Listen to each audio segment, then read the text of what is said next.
In this exercise, we're going to use the NavX board. We're going to read the yaw value. We're going to implement a PID loop, use the Xbox controllers to set different set points, and have it drive the robot using the robot drive arcade mode to rotate the robot in a clockwise or counterclockwise direction. All this will be done in teleop mode. This will illustrate one use of the NavX and also how to create a PID loop and the arcade drive mode. We'll open our project back up and go to the .h file.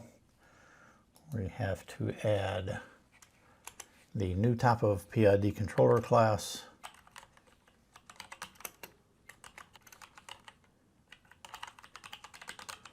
Controller/PID H.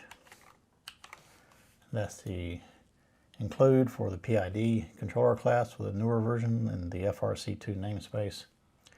We're going to come down here to this set of objects that we've created. We're going to create the PID controller. It is in the FRC2 namespace. There it is right there. We will call it yaw.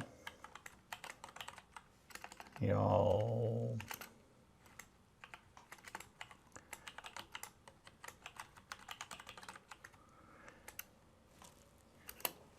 And we'll set up our curly braces. We have some instantiation tasks to do here. PID controllers use three constants: a proportional constant, an integral constant, and a derivative. This is why it's called PID. There are people that make their living doing nothing but calculating PIDs. We're going to use KP, KI, KD. I have not created those yet. We'll do that here in just a moment. In fact, we'll go up here where the rest of these constants are and do it right here. So we can go double, create the K. Where did 0.05 came from? It's something I figured out practicing for this demo.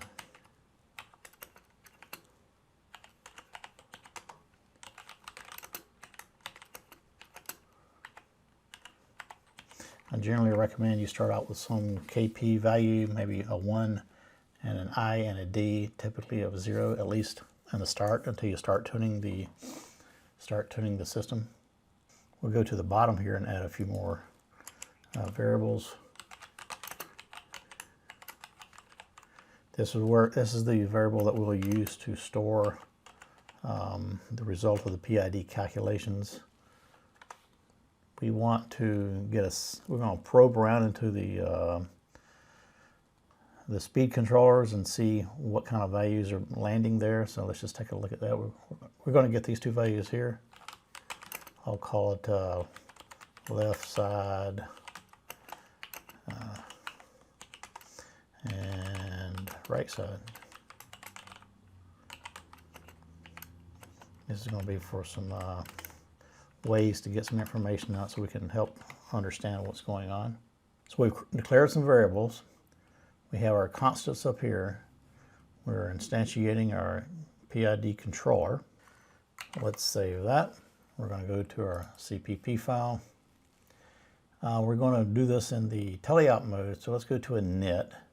When we enter a init, we want to reset the yaw controller.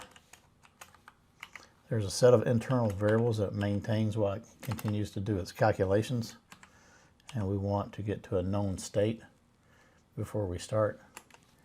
One other issue is that the feedback element, different feedback elements work different ways. We're going to set something called continuous input. I'll show you what that is right now. Enable continuous input. And what the NavX does is, if you're heading straight ahead, that's a heading of 0 degrees. To your right is 90 degrees. To your left is minus 90. If you keep going around to the left, you come around to minus 179 up to minus 180 degrees. If you went all the way around to the right, That's all the way around to 90 through to 179 to 180 degrees. 180 degrees positive is the same thing as 180 degrees negative. In other words, it's continuous, like a clock dial. This is informing the PID controller that once it reaches that 180 degree mark in either direction, that it's working the other way. That way it can correctly calculate the near shortest route to our set point.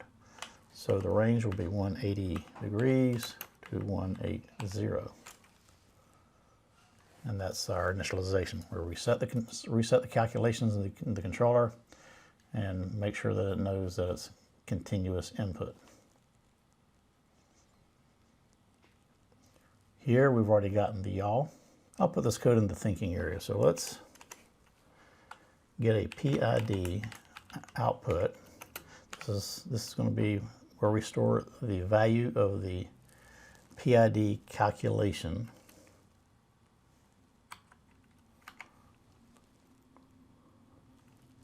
And we want to calculate based on the current yaw position what we need to do. In other words, yaw is telling us where the machine is. What you're not seeing here is something called the set point. Where do we want to be? We haven't done that part yet. And based on where we are and where we want to be, it will give you calculate a result and say where we need to go. Where we need to go is the PID output. So let's go back up to init and let's just go ahead and make the set point right now.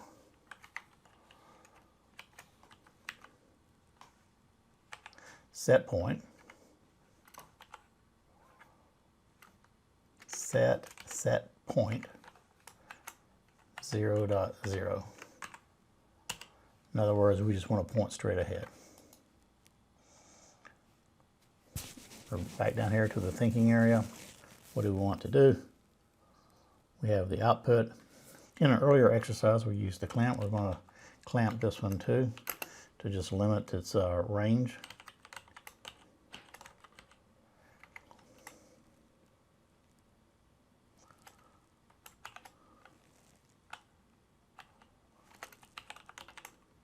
PID output to -1.0 to 1.0. We want any values that we feed to our drive system to be in the range, -1 to 1. We don't want a larger value than that. Okay. I'm going to go down here where we have the robot drive code. I'm just going to disable that because we don't want to overwrite what we're doing here. We're going to do robot drive, arcade drive. The first parameter is the speed. You can see this right here. The next parameter is the rotation rate, and then whether or not we square the inputs, and that's optional. We want the speed to be 0. All we're going to do is spin in place, and it's going to be that output value, and that's it. So if our yaw setting is at, say, 0 degrees, if our yaw is currently at 0 degrees and our set point is at 15 degrees, the calculation of the PID controller is going to come up with a number such that when fed into the arcade drive to set this rotation rate, it says rotate the robot toward where we need to be. Okay, we're going to make one more modification to that.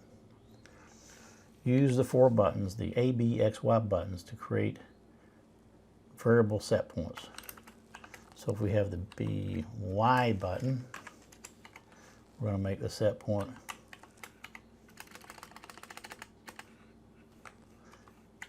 PID set point of 0.0. In other words, if you look at the Xbox controller, you have the 4 buttons on the right. The topmost button means go straight ahead. The button to your right means we're going to want to turn 90 degrees to the right. That is the B button.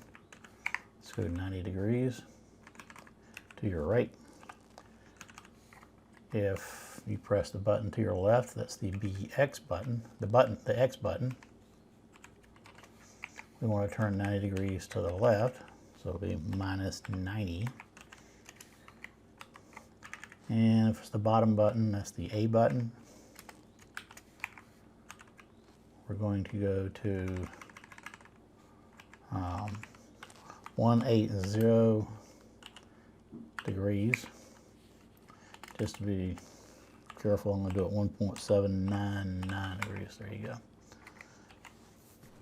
So as we press these buttons, it's going to change the set point, and it would change the calculation, the output of this calculation, which is going to modify the behavior of arcade drive. It's going to cause the second parameter to change, which is going to be commanding the robot to turn right or left. We want to get a sense of what is going on inside the drivetrain. So if you remember, this M-Robot drive is composed of all of this stuff. So let's just take a look at the left motor 1 and the right motor 1. This pair of motors is going to get the same value, and the next pair is going to get the same value. So let's see what's going to happen here. I want to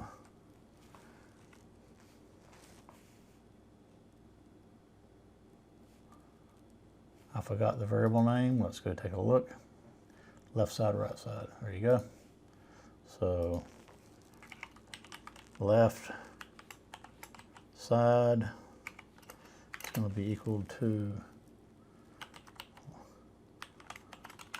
left motor 1 get. We can see what the current commanded value is.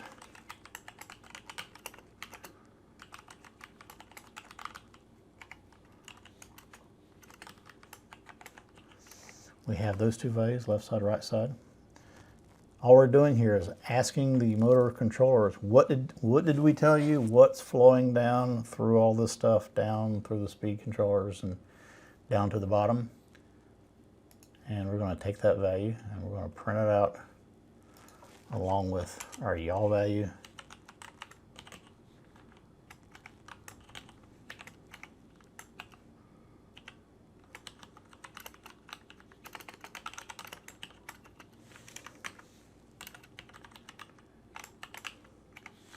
Here's our left side value.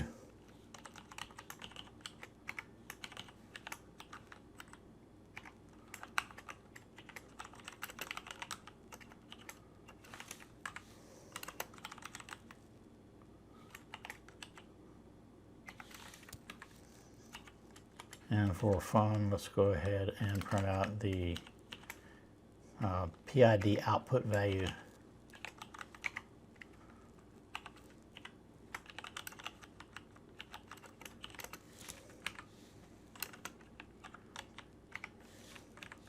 And that's pretty much everything. Okay, let's build it. Okay, we should be in business here. These arrows are the CAN bus arrows because I don't have any CAN bus devices hooked up, not even pneumatics, not even a power distribution board. So let's just ignore that. Go over here to enable. Here's our yaw, here's our right side value, our left side value. And you'll notice that they are being commanded at the same value, which for this exercise is correct. Does this mean the robot is going straight forward? No, it's not. It means one side is turning forward and the other side is turning backwards. Why is that? It's because the drivetrain on the right side is a mechanical inverse of what's on the left side. Almost every year, many students make the mistake of firing up a robot and they start to drive it and they say the controls are backwards. The controls aren't backwards, it's the mirroring effect when you flip one side to the other. If you have positive to positive and ground, red to red, black to black, all the way through your system from the motors, one motor is running forward and one's running backwards if you feed them the same values. And typically this is corrected by putting a negative sign in the code for people that do the simple drive objects. Differential drive, we'll clean that up. I'm going to manually rotate the Robo Rio and you'll see the values change as it runs around. So as I get to about 0 degrees, you'll see the values going to the motors is about 0. If I go to the left, so yaw is going to the left counterclockwise. Let's just assume that those positive values is trying to turn the robot clockwise. Conversely, if I go to a positive yaw, if I rotate the Robo Rio to the right, I get negative values on the drive motors, and it's trying to go the other way. Now, I can tell you by looking at these values, they're probably reversed if you wire up your robot motors red to red, black to black, that sort of thing. The more correct value would be to invert it in software. I'm going to do that right now. So what I'll do is come down to tell you out periodic, and the value that we're going to feed the arcade drive will be the negative. It's going to be minus the output right here.